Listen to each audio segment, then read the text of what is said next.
So what are you getting out of this bastard anime? What are you getting out of this show? What is up with all these lewd anime chicks? Who the hell is Dark Schneider? Brace yourself guys, because this anime is something that could be canceled at any time, so enjoy it while you can. So for this video, we are going to be talking about season 2 of Bastard. From episodes 1 to 15 of season 2, we're going to be covering that. For season 2 guys, Bastard has found its soul. Its soul beyond the boobs, butts, and busting guts. It's a goofy, dark anime to get into. It's a vast improvement from season 1. So what the hell is this anime? What the hell is Ankoku no Hakaishin? Is this anime for you? Is this something that you should spend your time for? I guess you'll find out. So first of all guys, if you guys need a reason to watch, it's clearly boobs, butts, and busting guts. And the quadruple B, bitches. And more specifically, anime bitches. A man with a fawning harem, Dark Schneider, and a man with a tragic past with the quintessential boyish looks that make the girls go a gayho, a hey-go, a hey-gal, kall-su. This is the kind of anime that gets you wet and gets you waiting for that climax that never comes. So this anime isn't for everyone. I would attest for 17 and up for this kind of anime. It's barely even for me, getting past the nostalgia of a horny preteen, living that gateway to the nastiness of puberty. However, there are redeeming qualities in this anime, and that's what makes every anime omoshiroi. Since this is covering season 2, check out my blog at otakusen.com. I have a long in-depth review about season 1, or you could just watch the anime. And every anime fan knows you gotta get to the payoff, because at the payoff, there's a climax. If you guys don't want to be spoiled by the boobs, butts, and busting guts, wait, why wouldn't you want to be spoiled by boobs, butts, and busting guts? There are 3 things I want to hit on this video. How strong season 2 starts. How the creators of this anime embraced a direction through the vibes, feel, and tone, and that there's actually depth beyond the boobs, butts, and busting guts. From season 1 to season 2, we are introduced throughout the season with the main cast and supporting characters. This all culminated with the big epic fight with Abigail. Dark Schneider is the main character, but this season starts off differently.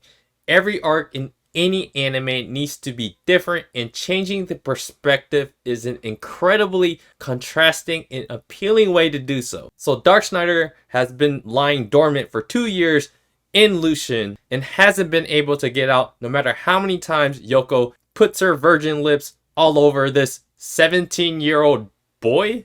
From how last season ended, there is a ton of mystery, which is the best thing a story can give you. Writers and creators should refrain from revealing everything, because it just makes the story incredibly more appealing when the viewer is only fed enough. We don't know why Dark Schneider won't come out of this little boy. We don't know much about these samurais. We don't know much about why Kall-su is trying to bring back Anthrax, the god of destruction. We don't know much of what's going on in this arc just yet, which takes place 2 years after the events of the fight against Abigail. It's great that the season starts off leaning into the mystery of what's going to happen next. We are absolutely waiting to see what the plot is gonna bring us. So I just love the way the season started off. Yoko has to carry being the central character with a bunch of new supporting characters that are all these newer samurai characters. They made Kaiharn a more central character, which I loved. And most importantly, the show gives you a strong antagonist right off the bat with Ingwe. He seems pretty bad, you know, just busting guts, like killing all these villagers in gory fashion bad. How they made these characters from the beginning look like typical evil bad guys that just fight protagonists one by one in season 1, into what their character arcs takes you later was actually pretty impressive for this anime. So you have this classic style of, oh, there's these warlords, and then all the, good guy shows up, and then they just fight them one by one until you fight the big bad guy. It was set up like that in season 1, so season 2 is a little bit different. There's a lot more character development. Let me just mention real quick about the animation, light-in animation. It's okay at best. I feel like I'm the Kevin Samuels of criticizing animation right now. This show could be so much better if they just threw a little bit more money into making the boobs, butts, and busting guts look better. Those are all the sparkly things.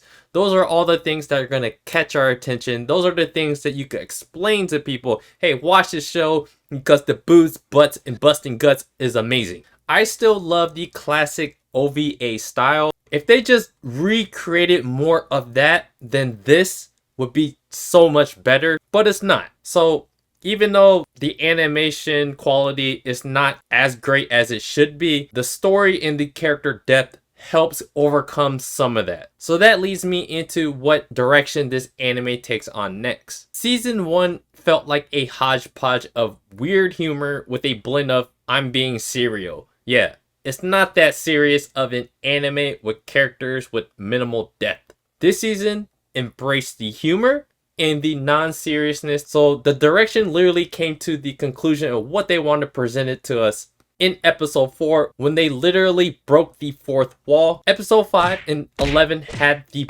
best punchline payoff humor. They are my favorite episodes because the value here of seeing something from a different perspective mixed in with the delivery of the humor makes it a unique highlight to the anime. For example, Diamond is the epitome of this anime. It's the epitome of the direction of what this anime is going after. And it's probably my favorite character for what he does in this show. He's despicably terrorizing and funny as He literally showed up to kall-su and all his homies sorcerer shoguns and terrorized the shit out of them.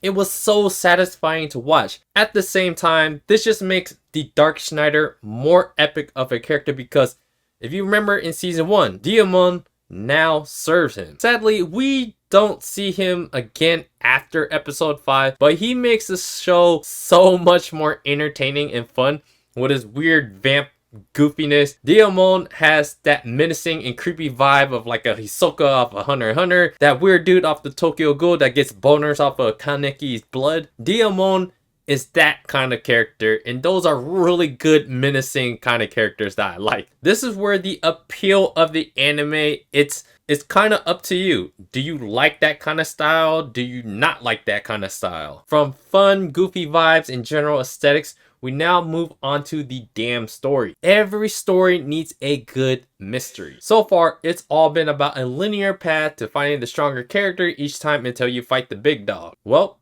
we are still on that path, but this season gave us some really good head fakes in between.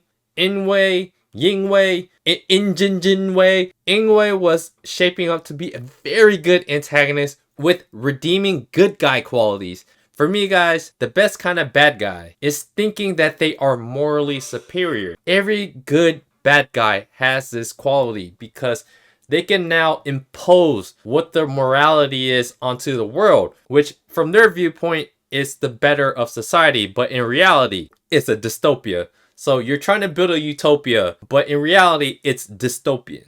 Those are the best kind of good bad guys. Too bad he was just used at the beginning, but he had a very interesting character arc from beginning to end. So season 2, it's really about establishing the kall-su, the mystery behind him in the season slowly progressing, feeding us like, what the hell is his deal? What is his relationship between him and Anthrax? Why does he seem so evil, but at the same time, not? Why do these sorcerer shoguns all follow him blindly? It becomes pretty obvious early on that Anthrax is the one pulling the strings. So how does this affect kall-su and everyone else? If we're going by season 1, Dark Schneider pretty much turned everyone he fought against to his side, and everyone was pretty much his ex-ally or serving his ex-allies anyways, like Gara, Arceus. Everyone was serving one of them. It's pretty obvious that there's going to be a pathway to saving kall-su if we're going by how season 1 went. The question is, how? And is it really going to happen? The story just needs us to question that and jerk us back and forth. Throughout the season, kall-su seemed cold, demanding, and pretty damn evil until like the last few episodes. They gave kall-su, deservingly so, the best tragic backstory with the most depth. It's the classic born with powers that are misunderstood as an evil, where society condemns him as this evil power demon devil. He's that kind of archetype. Everyone hates you, not because of you, the personality, but what you can do with the power that you have. For a modern day example, he would be like a Himiko Toga who just sucks blood. That's creepy. Or like a Tomoe Shigaraki from My Hero for his decay ability. But there are a ton of more archetypes just like Kall-su, and that kind of archetype always works. This focus on Kall-su brings a level of tone that contrasts in a very good way to all the funny and goofy things throughout the entirety of the show. Remember, the show's creators broke the fourth wall in episode 4. So that is the main kind of style of how the show is. It's not a serious show like that, but it's good when they do bring in something serious, and Kall-su is that character. So taking into account Dark Schneider, he's this OP MC, and no matter how OP the MC is and how fun you want the story to be, you need tragedy. You need a real dilemma. We as the audience need to feel that realness of the drama. We need something beyond the laughter, the boobs, butts, and busting guts. We have to connect on a real humanistic plane. Kall-su is that character for this season, at least through episodes 1 through 15. Overall, I think the anime did a good job building this arc to Dark Schneider fighting Kall-su, and that is where all the best moments of the season, all of these climactic points come to a head, which gives us a pretty damn good payoff through the jokes, bringing back Abigail. There was just so many things that happened on later in the season that made it really good, and there was contrasting moments from the beginning of the season to the middle of the season and through the end of the season. That's what I liked about this season.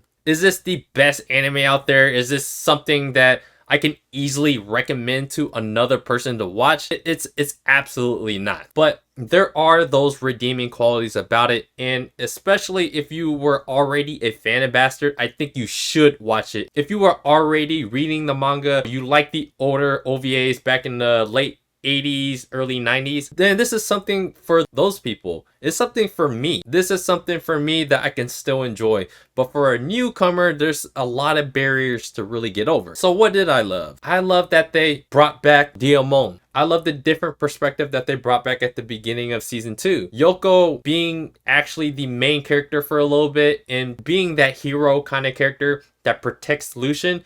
That's a very unique perspective that is the opposite of season 1, which is great. Episode 11 was fire. The return of Abigail, I was legitimately surprised. Dark Schneider versus Kall-su was really good, and they fought like 2 times. And then they brought Chibi Darsh in, which is a really fun and a good example of how they made this season more fun. It was a different perspective as well, that a power that is not just Dark Schneider saying some random spell, some rock band, and just blowing stuff up.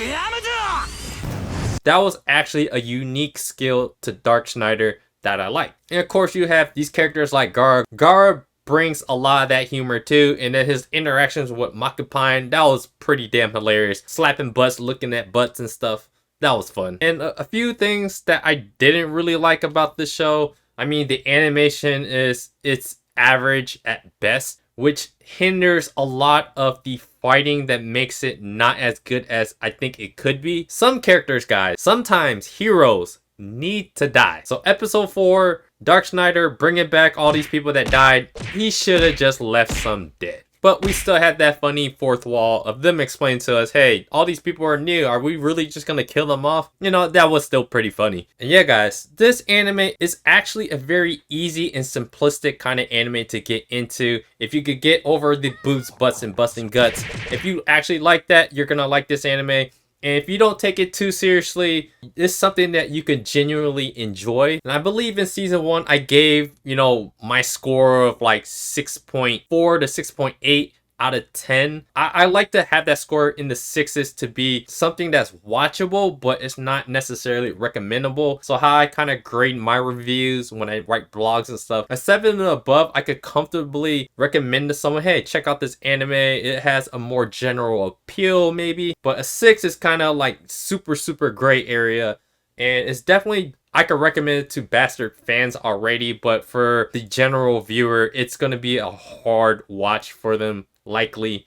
Especially if you already watch animes. Remember, this is an older anime. This is an older manga. So a lot of those tropes came from that time, which can be in some cases outdated. But that's okay. That's okay for me because I'm from that generation. Maybe people that are maybe in their early 20s, late teens, this is something that they could experience maybe for the first time. That's a different kind of anime. So who knows? Let me know what you guys think about this anime. If you guys are watching it, if you guys didn't mind the spoilers, you guys didn't mind me talking about season 2 and you reached the end, I would love to know what you guys truly think about this anime because I do love the boobs, butts, and busting guts. Even though the busting guts, it was just random at times, I just, I simply I truly enjoy dark fantasy seinen. I like Goblin Slayer, I like Eminence of Shadow. I like a lot of darker animes as I got older because it just becomes more realistic rather than shonen. But I still enjoy shonen. So yeah, guys, this is not a review where I'm going super in-depth. But if you guys want me to go super in-depth on certain things, there's plenty of things to talk about when you have 15 episodes. But yeah, this is what I generally think. I still enjoyed season 2. And it's definitely an anime for people that already watched season 1. You should still watch season 2 because there's still a lot of good redeeming things about it. Dark Schneider was fun. You know, Arshasne, Gara, and all these other fun newer characters were all fun as well. So yeah, just let me know what you guys thought about this anime. And do me a favor, guys, hit the like button, subscribe to the channel if you guys haven't already. Check out my blog at otakusen.com. Check out my anime collectibles channel where I collect plastic and cardboard. I'll meet you guys over there. I will eventually make content over there. If not, we could talk in the Discord. If you guys want to join that, I'm always looking at cool new shiny things. So I appreciate you guys watching and I'll see you guys on the next video.